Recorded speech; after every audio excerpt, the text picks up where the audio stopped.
Midday News is brought to you by DOGRA A1 Digital Hearing Aid Center, Jammu, offering special discounts for the senior citizens and reimbursement schemes for the government employees.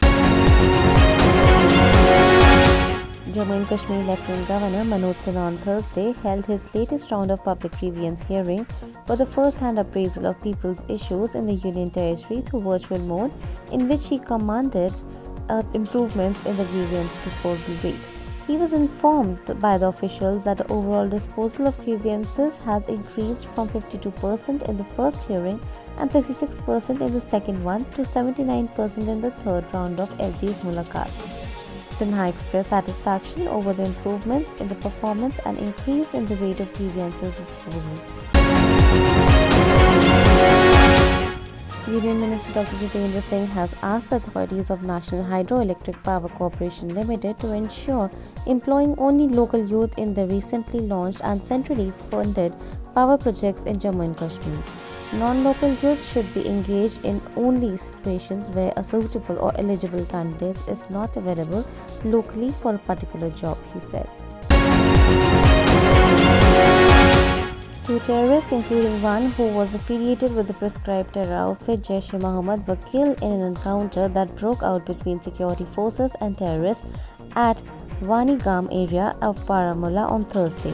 One killed terrorist has been identified as a Pakistani national and the other local killed terrorist has been identified as a resident of Sopore affiliated with proscribed terror outfit JEM. Jammu and Kashmir's COVID-19 caseload surges to 119,344 on Thursday with 291 fresh infections, while the death toll climbed to 1,860 as 7 more people succumbed to the disease. Of the fresh cases, 147 were from Kashmir division and 144 from the Jammu division.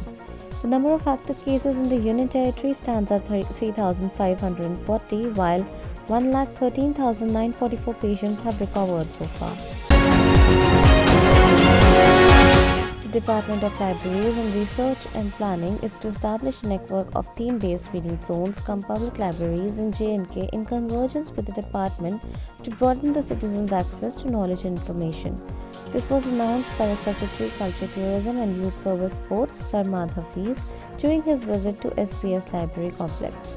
Sarmad said that J&K has a distinction of having the oldest libraries in the region, including the SRS Library in Jammu, established in 1879, and the SPS Library Srinagar, established in 1898.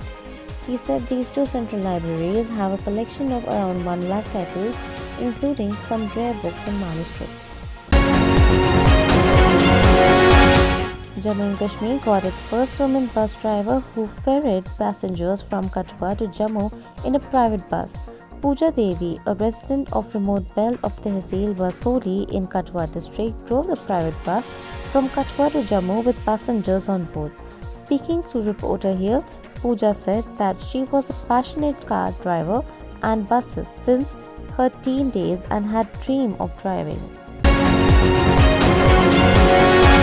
Jammu and Kashmir High Court Judge, Chairman Juvenile Justice Committee, High Court of J&K and member National Legal Service Authority of India, Justice Ali Muhammad Magre, has stressed for the revival of the based system in a society to prevent the children from getting into the substance abuse. He said during one-day awareness program on drug de-addiction, legal literacy through schools and women's and children's rights. इससे कैसे ये बचे, इसके लिए हमने this program with the support of the Director of School Education. Silence, please. The Pakistani Army opened heavy fire and shell mortar at forward posts along the line of control in Jammu and Kashmir's Poonch district on Thursday. Indian troops mounted an effective retaliation to an unprovoked ceasefire violation from the other side.